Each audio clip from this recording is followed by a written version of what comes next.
3 smart ways to lower your divorce risk. For a moment, I want you to take your marriage and reduce it to a graph. The x-axis is time. The y-axis is the divorce risk. Way up here at the top is high risk of divorce. Way down here at the bottom is low risk of divorce. The curve that travels between the two is the stress curve. A curve that travels upwards represents a relatively unhealthy marriage. A curve that is relatively horizontal represents a relatively healthy relationship.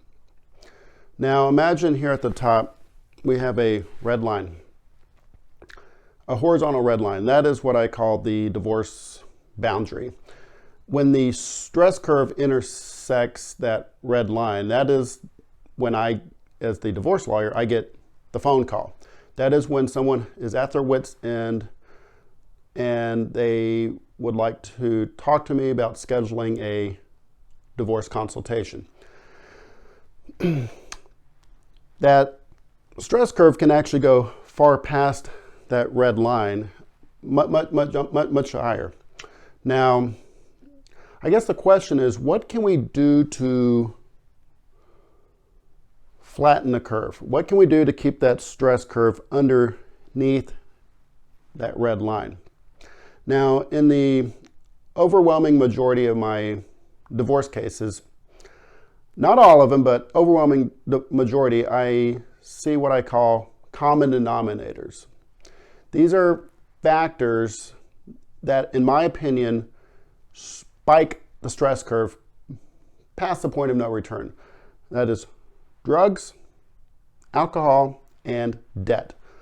I am a believer that if we can remove these things from the equation, it is actually possible to flatten the curve and keep the marriage in a relatively healthy area. I'm not going to say all marriages are perfect, and I'm not saying that if we just remove these 3 things, you will be in a happy relationship. I'm not saying that, but what I am saying is that no marriage is perfect. No curve is perfectly horizontal down at the bottom. That's not realistic.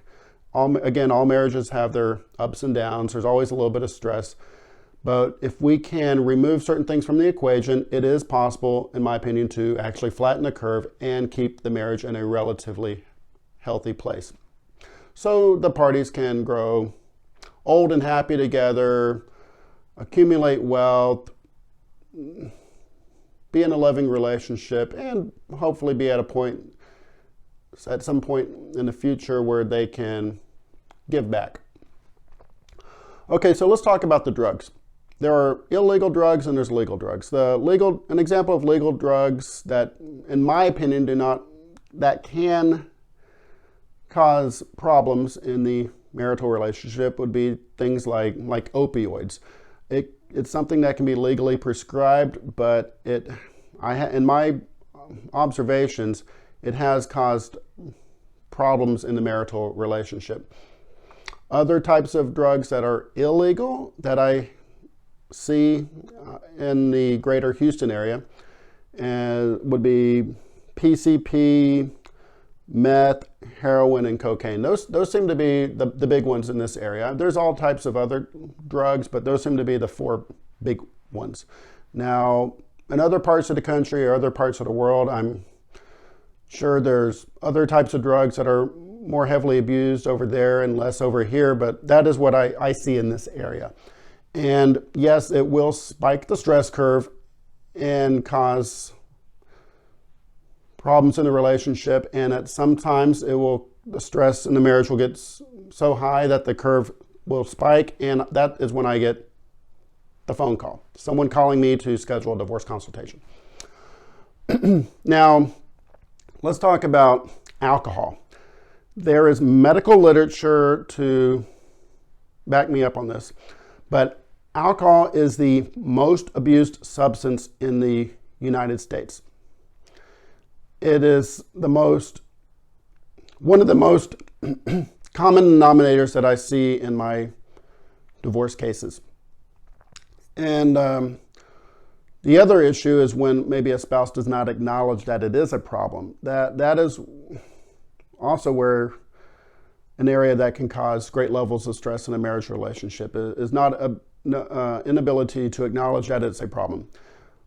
The third thing is debt. Finances are something that couples seem to argue over a lot. Debt can be part of the financial equation, and sometimes one spouse will create a lot of debt in the relationship through wasteful spending, and it causes stress in a relationship. So debt itself, in my opinion, is just the expression of something else, of something going on underneath. It could be a coping mechanism for something else like depression. I think if maybe you tackle the thing causing the party to go into debt, then maybe we can reduce the stress curve in a relationship, flatten it a little bit, and hopefully save the relationship.